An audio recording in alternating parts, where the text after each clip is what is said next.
Yo, what's good YouTube, and God bless, praise the Lord if you're able to watch this video today. It's your boy Sick, and I'm back with another video for you today. This is going to be a All's Justice, a My Hero All's Justice video on the brand new My Hero Academia game that should be releasing hopefully sometime next year. Hopefully.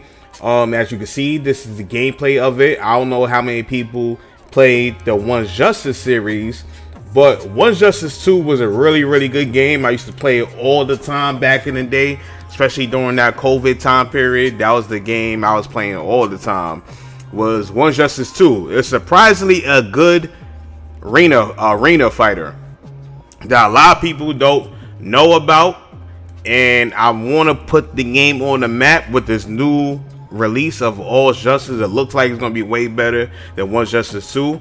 So yeah, they came out with an interview with the producer of One's Justice series, and they came out with an interview and they talking about the game and the game mechanics and so on and so forth. So we gonna head to that interview and see what's up. Alright, so boom, we have the interview up here right now, and this is the Game Rants interview, and they did an interview with the producer of All's Justice, which is also, I think, the same producer for One's Justice 1 and 2. The producer name is, and I'm sorry if I butcher it because I'm not Japanese, but Oiba Miyazaki. I believe that's the producer's name. And we're going to go to the questions. So, the first question is, how do you make the in-game battles feel like the epic final battle players will remember from the My Hero Academia manga, or anime? So she says the difference between the fights and the other fights in the story is that this final battle is the climax. Every character has a deep feeling about the battle. Okay, I don't care about that. That's not important. Okay, what's this next question? How will Izuku, which is Deku, be different in this game compared to One's Justice series? He's grown stronger and come so far. The game itself and the battles themselves, including Deku, are very evolved from the One's Justice series. And what's really different about this game and about Deku is that this is the new feature called Rising. So there's a new gameplay mechanic in the games called Rising included in this game. This actually allows characters to unleash the full potential of their power, making them more powerful through their quirks and skills. It allows the player to enjoy the dynamic, intense battles more than in the past series. This Rising system and its involvement in the battle is not just for Deku, but also for the students of Class 1A. Other heroes and villains, they have all grown from the beginning to the final battle. This is actually reproduced in this game as well. So, there's a new combat system in the game which is called Rising, and from what I'm hearing, and like when I read this and what comes to my head, is something like a awakening system a la Storm series, or as we know right now, Bleach Rebirth for Souls. Bleach Rebirth for Souls has an awakening evolution system where the character traits, not all characters become completely different, anything like that, but they become buffed up version of themselves. Some characters get a little bit more extra to their moveset. Some characters don't. They just get power boosts. But that's what it sounds like to me. The Rising system sounds like it's going to be a buff that you can activate during the middle of a combat, and you get access to more moves and so on and so forth. So with that being said, do I feel like there's going to be multiple Dekus in the game from the past games? Like, because the One's Justice 2 had 3 different Dekus. They had the base regular Deku that was in One's Justice 1. They had Shoot Style. I think Shoot Style was I'm not too sure. Shoot Style was a DLC character in One's Justice 1, but definitely a main character in One's Justice 2. And then you had 100% Deku as well. And they all played completely different. So with that being said, I don't know if a lot of the characters is going to come back from One's Justice 1 and 2. Well, basically One's Justice 2. I think there will be characters that will be coming back but obviously they're going to get retouched and redone because obviously this rising system is going to be applied to every character in the game. So I don't know. Characters like the three Dekus, old Bakugo, old Todoroki, I don't really feel like those characters are going to come back. But we'll see when more time comes out. So the next question is, one battle from the manga that fans really love is when Shoto Todoroki fought the villain Dabi. How did you portray those characters clashing in the game?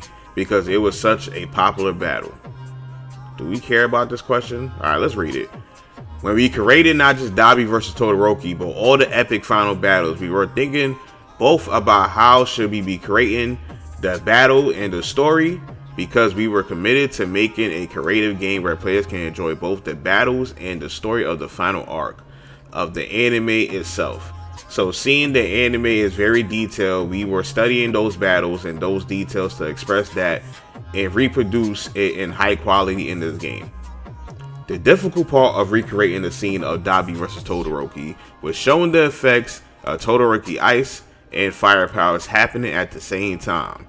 That's one of the coolest parts of the anime itself, and we tried to put our effort into recreating that in the game. Implementing that into the game was one of the most difficult parts. We hope that you are excited to actually see it in the game. So that also lends to me thinking that we're not going to get all the old characters from One Justice 2. We might get some, or we might not get none of them at all, because like I said, every character is going to get retouched because of this rising mechanic.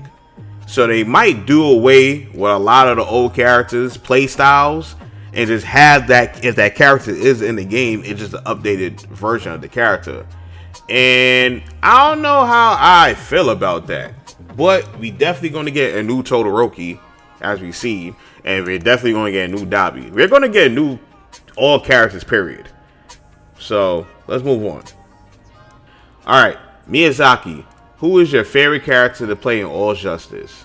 My personal favorite is Hanta Sero, because he is the man who gets the job done. I was really hoping to implement him in this game, and I'm very excited that I can finally do it. From the past series, my dream was to recruit all 1A students, so it's finally happening in this game. We are so excited for all the players to finally play and control all of 1A students. In addition to my personal favorite, Sero, Koji Koda, that's the Koda I believe is the animal dude, right? Let's go check that. I believe he's the animal dude, and if he's the animal dude, that's trash. I'm sorry. Koji Koda. Yep.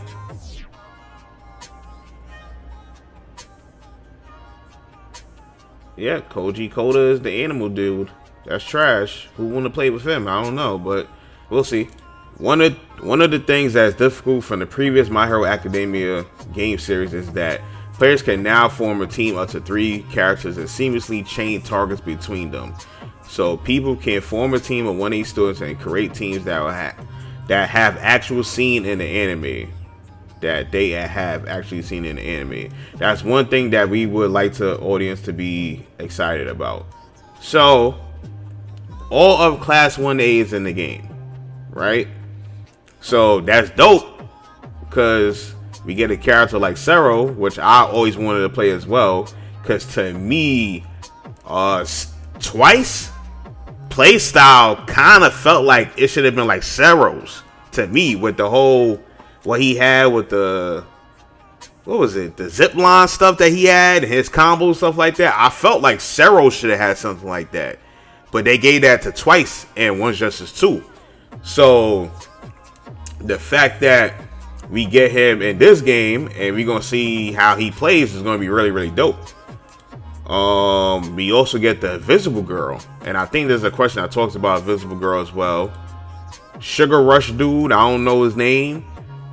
I don't know how good he's gonna be. He's probably just gonna be a brawler, but it is what it is. She was nice from the One Justice 2. And we get, oh, and I even have to go look him up. We get Koda right here, and I don't care about him. That's trash. Sugar Rush, I don't care about. I'm kind of want to see what they would do with this moveset because she's invisible, but I don't care about the Sugar Rush dude, and I don't care about Coda. They could actually cut them out the game, to be honest with me. On the subject of including every student from Class 1A, I'm curious, was it difficult to put Tora Hagakure, I don't know her name, I think that's the invisible girl, in the game because her quirk makes her invisible almost all the time? Yes, it was difficult to implement her in the game, as you say, because she is invisible. But in the anime, there was a small part where we got to see whatever her name is. I don't know how you say Haga. I'm just going to say Haga. Hagakure? Hagakure? I don't know. Actually fighting.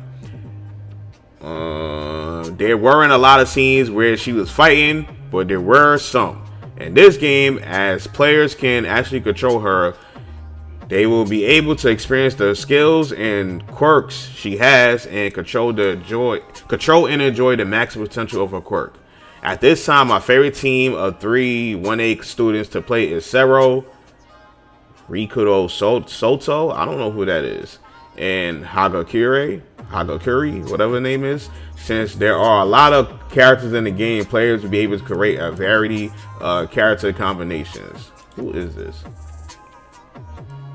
Okay, that's the Sugar Rush dude. That's his name? Okay. So, as we see, the invisible girl's in the game.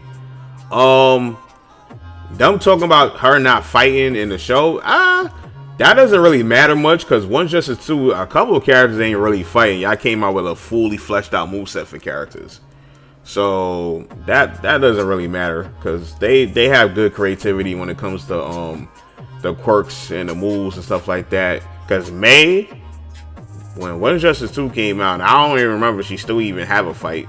But when One Justice 2 came out, May never had a fight at all. And I came out a fully cool moveset with her and stuff like that. So I don't think people should be worried about that. I figured they would make a good way to go about her moveset with the invisible girl.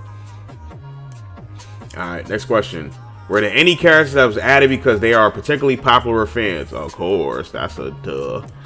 Whenever we think about which character to implement, we always refer to the character popularity polls. There are official ones that are done in Weekly Shonen Jump, so we are always looking into that. But we have some surprises when it comes to characters. I just say that there are a lot of fan favorite characters in the game, so stay tuned for further information. So, since this will be the last game, they probably gonna go all out. Really all out. And One Justice 2 had like around 40 characters after all the DLC run. I'm pretty sure they will go all out and probably double that roster and have at least close to 80 characters, at least in that 70 to 80 range. They most likely would double that roster, and balance wise, that's gonna be really, really crazy. I want to see how that goes. But I wonder what surprises they're gonna have. Like at this point, I'm thinking like you're gonna really just include everybody, right? You probably not gonna include probably Night Eye because he never shows back up again. So you probably redo Night Eye moveset and stuff like that. But I don't think we're gonna get this again. Like I said, I don't think we're gonna get the same gameplay characters from the old One Justice series. I think they're just gonna be completely brand new. All right, let's look at more pictures. We got Shigaraki. We got Deku, Todoroki, Deku again. This is all from the trailer, and Bakugo. All right. So next question: were there any quirks or powers that characters possessed that were particularly difficult to portray in the game? All the quirks were difficult to recreate, but one thing in particular was the character Armored All Might. So that's one thing I just want to stop real quick. I wonder if I figure both All Mights has to be in the game, right? Both of them, Armored All Might and the old All Might. That's one character I feel like they're gonna bring back, but just redo his whole moveset and stuff like that. But yeah, let's see. Particular was the character Armored All Might, who was shown all briefly in the trailer. He was a difficult character to implement because unlike the muscular form of All Might, people are most familiar with Armored All Might is a quirkless character. He's unique in a way, he's quirkless, but he's able to fight by using mechanics and weapons inspired by 1A students. So that's something very difficult from the other characters, and that was one thing that was very difficult to implement in the game. Me personally, I don't see why it would be difficult.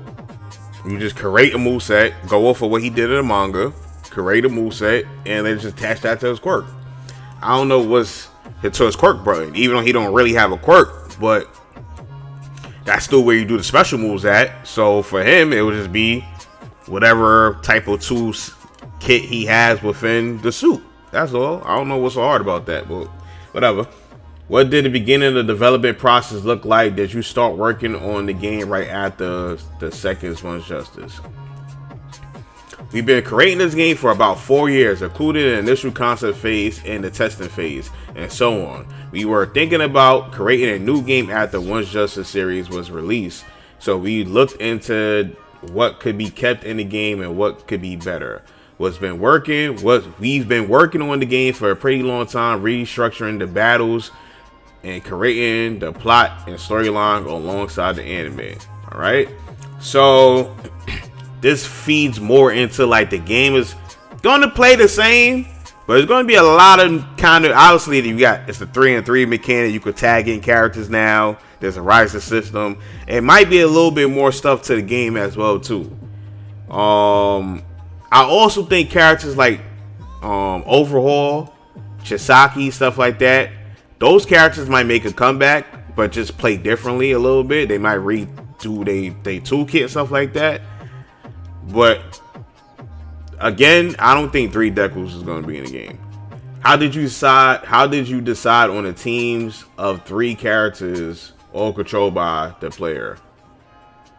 In One's Justice series, we had a main player controlled character and 2 sidekicks, and from that we had a strong feeling that we wanted players to control all the characters equally, because with the sidekicks there wasn't much we could do for them, and there was limited time for the characters to be used. So for this game, as a new evolved My Hero Academia action battle game, we wanted all 3 characters to be controlled equally and to feel like a main character, so that's why we decided on teams of 3. Each character can be controlled, and players can form a team of up to 3 out of the giant rosters of characters. So that actually makes the game more strategic and more intense, which we hope everybody will enjoy. When it says up to teams of 3, that makes it seem like you could pick 2 or 1, because My Hero's One's Justice had a mode where you could just play just the one character and you didn't have to use the assist. So who knows? Maybe they're still gonna bring that feature back, and you can have 1 player mode, or 2 player mode probably, and a 3 player mode. That would be cool. Now, with that being said, right, and now you could tag in characters and so on and so forth. How is there going to be assists, period? Is that a thing at all? Using an assist? Like, is assist out of the game, period? Because assist was a big part of the game, and the way you play neutral and so on and so forth.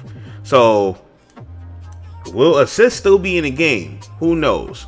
Also, with the tag system, is there a timer between when you could switch in the next character or not? Because there was timers on assist, and the really good, powerful assist had a longer timer than weaker assist.